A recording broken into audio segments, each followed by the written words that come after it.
നമസ്കാരം, ഭാരത് ലൈവിലേക്ക് സ്വാഗതം. ലോക്സഭാ തെരഞ്ഞെടുപ്പ് വരാനിരിക്കെ മണ്ഡലങ്ങളിലെല്ലാം പ്രചരണങ്ങൾ കൊടുമ്പിരി കൊണ്ടിരിക്കുകയാണ്. പത്തനംതിട്ടയിൽ NDA സ്ഥാനാർത്ഥി അനിൽ ആന്റണിയുടെ തെരഞ്ഞെടുപ്പ് പ്രചരണത്തിനായി പ്രധാനമന്ത്രി നരേന്ദ്രമോദി എത്തും. പത്തനംതിട്ടയിൽ മാത്രമല്ല, പാലക്കാടും പ്രചരണത്തിനായി പ്രധാനമന്ത്രി എത്തുമെന്നാണ് അറിയുന്നത്. മാർച്ച് 17 രാവിലെ 10 പത്തനംതിട്ട നഗരത്തിൽ നടക്കുന്ന പൊതുസമ്മേളനത്തിൽ പ്രധാനമന്ത്രി പ്രസംഗിക്കും എന്നാണ് അറിയാൻ കഴിയുന്ന വിവരം. പ്രധാനമന്ത്രി കേരളത്തിൽ നടത്തുന്ന ആദ്യ പൊതുയോഗം അനിൽ ആന്റണിക്ക് വേണ്ടിയാണ്. ഇത് 4ാം തവണയാണ് പ്രധാനമന്ത്രി കേരളത്തിലെത്തുന്നത്. മാർച്ച് 15 പാലക്കാടും 17 പത്തനംതിട്ടയിലും നടക്കുന്ന റോഡ് ഷോയിൽ പ്രധാനമന്ത്രി പങ്കെടുക്കും. NDA സ്ഥാനാർത്ഥി പ്രഖ്യാപനത്തിന് ശേഷം ആദ്യമായാണ് പ്രധാനമന്ത്രി കേരളത്തിൽ എത്തുന്നത്. മോദിയുടെ വരവ് പ്രവർത്തകർക്കിടയിൽ കൂടുതൽ ആവേശം പകരുമെന്നാണ് നേതൃത്വത്തിന്റെ വിലയിരുത്തൽ. സമയത്തിന്റെയും വേദിയുടെയും കാര്യത്തിൽ അന്തിമ തീരുമാനമായിട്ടില്ല. സുരക്ഷാ ക്രമീകരണങ്ങൾ വിലയിരുത്തുന്ന ശേഷമായിരിക്കും ഇക്കാര്യങ്ങൾ തീരുമാനത്തിലുണ്ടാവുക. പാലക്കാട് C. കൃഷ്ണകുമാറാണ് NDA സ്ഥാനാർത്ഥി.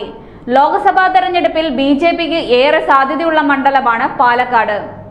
നരേന്ദ്രമോദി AK ആന്റണിയുടെ മകന് വേണ്ടി പ്രചരണത്തിനെത്തുമ്പോൾ ആ വാർത്ത വലിയ ചർച്ചകൾക്കിടയാകുമെന്നതിൽ സംശയമില്ല.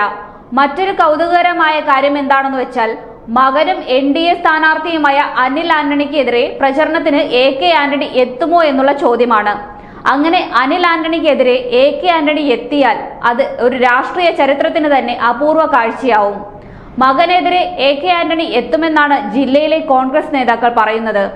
മുൻപ് ഉമ്മൻചാണ്ടിയുടെ മരണത്തെ തുടർന്ന് പുതുപ്പള്ളി ഉപതെരഞ്ഞെടുപ്പ് നടന്നപ്പോൾ ചാണ്ടി ഉമ്മനെതിരെ BJPക്ക് വേണ്ടി അനിൽ ആന്റണി ഇറങ്ങിയിരുന്നു.